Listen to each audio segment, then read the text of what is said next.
Hello and welcome to Health in the Real World. I'm Chris Janke, and today we are interviewing Alec Williams, CEO and founder of ACE's Performance Company in Los Angeles, California. And we're talking today about a lot of things, about motivation, about how to get back on the wagon once you fall off as far as your health and fitness journey. Real good conversation. Thank you so much for joining me. Health in the Real World. It's the Health in the Real World podcast. It's time to start the show with Chris Janke as your host. Here to give you everything that you need when it comes to fitness strategies. We keep it simple and easy. It's your roadmap to get healthy. You don't need equipment and you don't need a gym. Just the right strategies to get you fit and trim. Health in the Real World podcast brought to you by my books. I've written 5 here. Naked Fitness is all bodyweight exercise. Help My Diet Sucks, nutrition book, how to build muscle. Go to the gym, motivation, kind of practical strategies to get in there. And then my flagship book, Help I Threw Out My Back. This is 4 workouts to develop your core and balance out everything. All right, folks, without further ado, Alec Williams. He's the CEO and founder at ACE's Performance Company in LA. Alec, thank you so much for joining me today. Thanks for having me. It's a pleasure to be on your podcast platform. Thank you. So we're going to get right into it. You're a trainer. What, you said you've been doing this 7 years. Is that what? I've been doing personal training for 10, but I've been running the company for 7. Got it. Okay. So personal trainer for 10 years. And then you were an athlete before that. You mentioned, what's one of the most important things that somebody can do to get healthy? Let's say they have little to no experience. What's kind of like the top, 1, 2, 3, maybe 5 things that just like, all right, well, you have to do this, this, this before you even think about getting started? I'll say first, cut out toxic people in your environment, family, friends, people that are not going to encourage you on this path. And then second, I will say try to really invest into, dealing with a nutritionist or a trainer. I think a lot of people want to just try to get things for free when it comes to exercise. And I think you need to really invest in it like it's a big thing. And then I'll say the third thing is to make sure you focus on having a schedule that works around your lifestyle. So if you're working, 60, 70 hours a week, make sure that you're going to have time to work out and make sure you dedicate at least 2 to, I'll say like 4 times a week towards it. So I think those are the big things, cutting out toxic people and just making sure you're dedicating, investing into it, and then making sure your workout schedule is going to align with your lifestyle. Yeah, that's huge. Especially, I really like what you said about first cutting out toxic people is huge. And I had some resistance to this when I first heard people talking in those terms, right? Because like, oh no, toxic people. It's not that they're necessarily bad people or anything like that. It's just if they're not supporting your goals, then there's no need to have them right around, at least not actively sharing with them and things like that. I definitely agree with that. And then just as far as fitting in your lifestyle too, right? About there are so many ways to get fit, right? Like your schedule might look completely different from my schedule, but somehow they both work, right? And then take all the other people who are getting fit, somehow they all work, right? So now what do you tell somebody? Let's say you get them in and they're like, okay, I got it. Alec, I cut all the toxic people from my life. I'm on this, I'm on nutrition. I've been eating well. 9 months down the line, yeah, I'm done. This is not, I don't like doing this. I don't like killing myself during these workouts. They fell off the wagon, so to speak. What happens at that point? What advice would you give people at that point? And it was funny because I just worked out with one of my new clients today, and she actually asked me, like, what is the psychological meaning of why people don't want to be dedicated to this for a long time? And I just think that sometimes people don't want to get out of their comfort zone. They don't want to be able to be in a situation where they have to eat a certain thing or they have to continuously do these hard workouts, because you're going to have a plateau, we all know. And in order for you to get over that, you have to do stuff at a higher intensity, more reps, more sets, and more movement. So I think when it comes to 9 months down the road, you've already established yourself.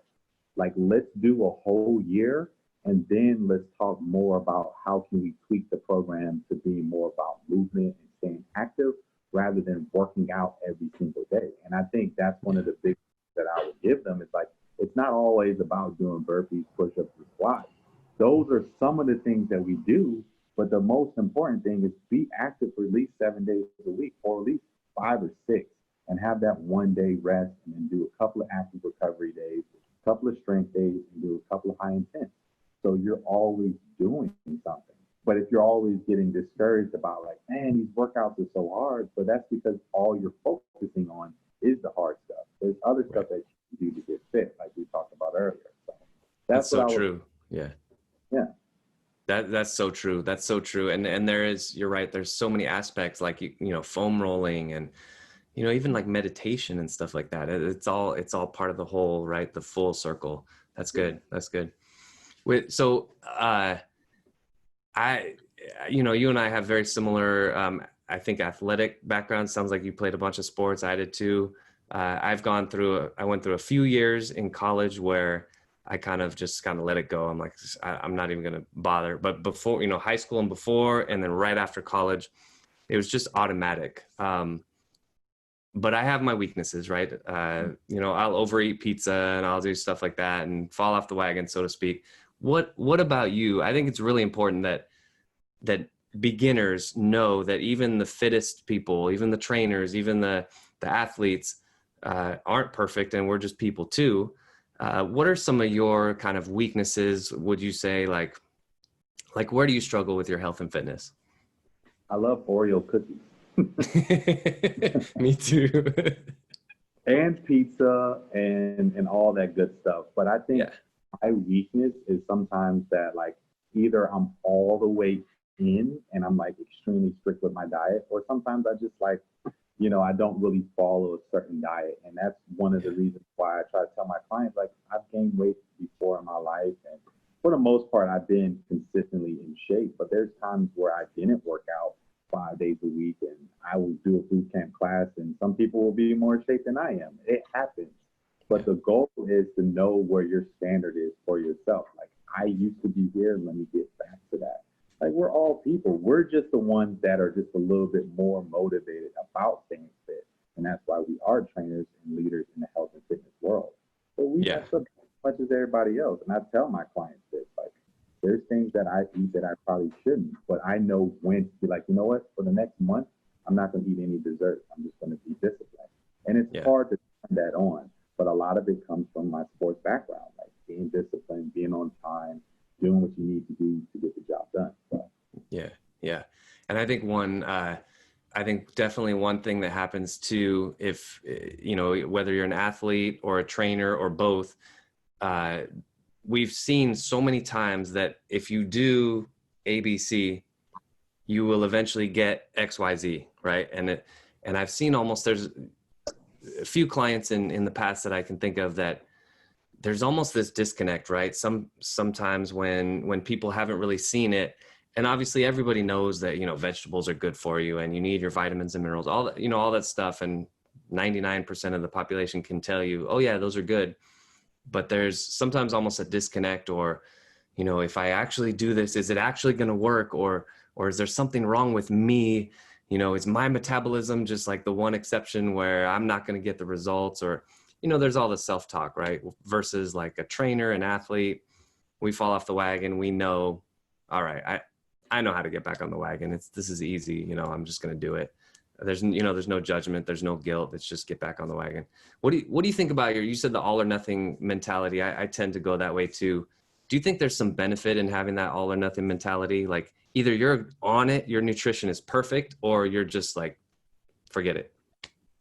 I used to think that, but I think now as I've gotten older, especially the last 3 years, I've been focused more on just being balanced, giving your body what it needs. Don't be so hardcore about it, because like fitness is supposed to be one of the things that we use to get in shape. And nutrition is one of the things. But sometimes just having a nice lifestyle, going out and eating a nice steak with your friends sometimes, and doing some of those things. So if you're always being super strict, you're missing out on some of the good things that come with fitness and health, which is wellness. Wellness is like being able to feel good, do certain things that make you happy. It's not always about like, if I go out tonight, I can't have a beer with my friends or whatever like that. So I think all or nothing growing up as an athlete, it was great, but I started to realize over the last 3 years, it's about having a little balance. It's okay not to be like hardcore 24/7. Maybe, 20 hours out of the day, but, give yourself some time to relax, Relax. Yeah. Take a break. Right. Yeah. Okay, where you're at. So. Yeah. I think that's important too, because, I would say most clients are not professional athletes. Most clients are, they work whatever various jobs and they just want that healthy lifestyle. They don't want to walk into the gym and see that glimmer in their trainer's eye, like, I'm going to kill you today. Most people don't want that. They don't want to be just obliterated by their workout. They want to work hard, and they want the results, but they don't necessarily want all the, not very many people want 5% body fat. That's just not a goal that a lot of people really strive for. Right. So it's good. All right, Alec, we're almost done. We're going to wrap it up with what I think is a really fun question. Okay. You are invited to whatever college, university, graduation, and you're giving the what do they call it? The commencement. You're giving a motivational speech. Now, this motivational speech can be about life in general, or it can be about health and wellness specifically, or it can be about life and you just sort of weave health and wellness into it. What's like your big picture message that you want to get across to these graduates in 1 to 2 minutes? Okay, so I would say starting off like, okay, congratulations everybody who's here today, but you got to realize you guys all graduated. You all got your stamp that you did it, but what's going to make you different? Because in the real world, that stuff, information is great to have, but in the real world, it's all about applying yourself. So how can you take the information that you have and apply yourself so then people can have respect for you? So I'll probably go more into the show yourself, brand yourself, and make yourself different from everybody else. Because there's a lot of people, as you see in this graduation class today, that is doing this. Everybody's on the same page. But what's going to make you elevate yourself in your career? Just like when we're talking sports this whole time, everybody in the NBA is good. But what makes you Michael or Kobe is the intensity that you're willing to take, the longevity of putting yourself through a lot of hours of training and not just going off of like, oh, I made it to the NBA, I'm good now. No, like you have to show that you're different.